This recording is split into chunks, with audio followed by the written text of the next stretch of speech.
Hey, what's up? If you've been watching my, if you follow my Twitter, if you've been watching my streams, you know the Vita capture card's giving me a lot of problems. I still haven't quite worked it out yet. I guess it's just kind of a learning process, figuring out what the hell is wrong, why it keeps dropping frames and losing the signal. I don't think it's the computer. I'm pretty sure it's not because the ports on the back have pretty much only been used like a handful of times. It's going to take me a while, but in the meantime, I know I will get it working eventually.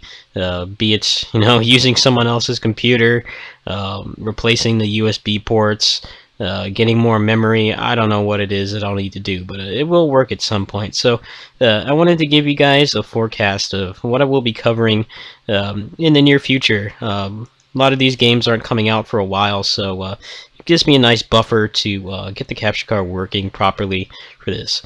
This is Toukiden Kiwami. This is basically the expansion to the original Toukiden game.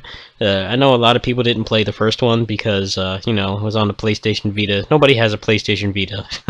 But I guess just kind of a good gesture, they're actually making an expansion to it.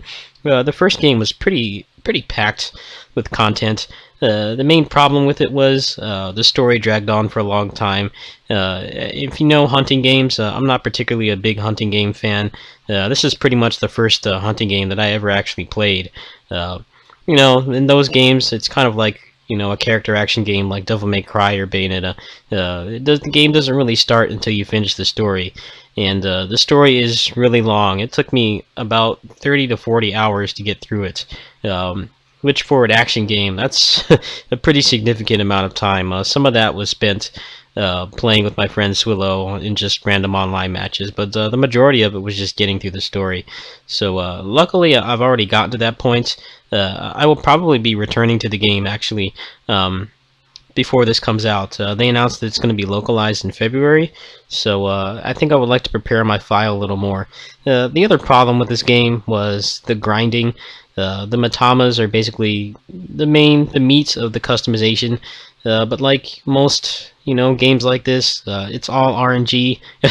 You might get lucky and get it on your first 2 or 3 tries. Alternatively, you could go like dozens of tries, clears on the same mission, not getting what you need.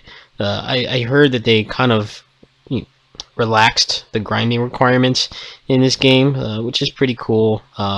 The customization is really great. It's held back by a huge grinding wall, and you really have to work to get it. But like most video games, it's not the fun kind of work that you want to come back to. Eventually you learn the bosses inside and outside, and you pretty much take them down in a couple minutes. But the only thing that really matters is what they drop at the end. But they have alleviated that.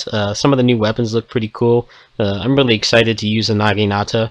The Naginata is not a weapon you see in a lot of action games these days. It's kind of a Momiji from Ninja Gaiden and Warriors Orochi 3 Ultimate. I'm sure you realized has one, but that's the last one I can think of.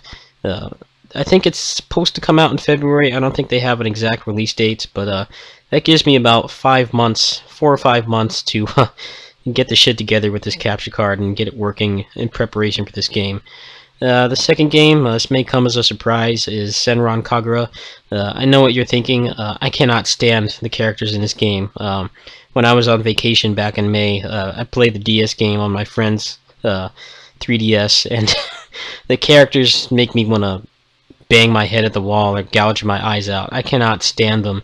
I don't know what it is with Japan and beat-em-ups. It seems like these generic anime women are the only characters you get to play as in beat-em-ups these days. I really don't get the obsession with it, but I hear the gameplay is pretty solid. The one on 3DS had a pretty abysmal frame rate.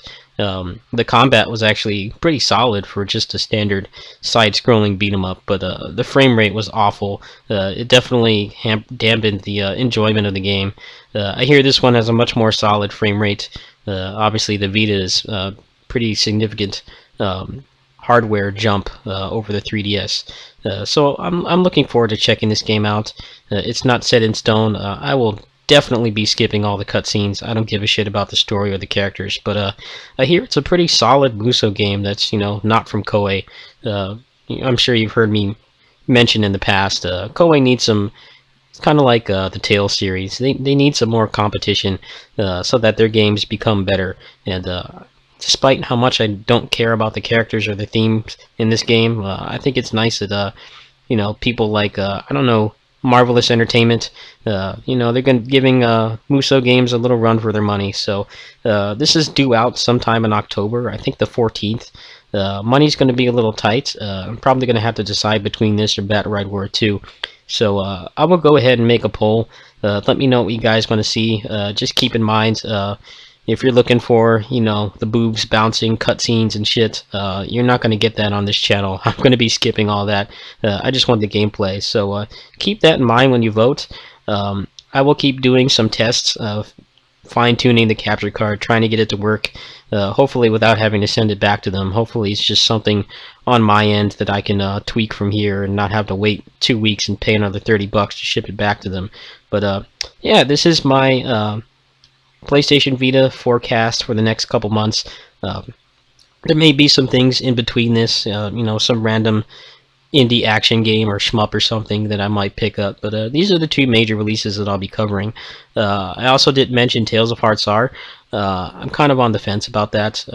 I may want to play the game again in English so that I don't have to keep slowly translating the skills and items and stuff, but at the same time I already got the Platinum Trophy and I've already put like about 100 hours into it, so I'm not going to guarantee that. It's not set in stone, but there's nothing else really coming out in November when it's slated to release, so we'll see what happens. So please bear with me with the PlayStation Vita capture card test videos.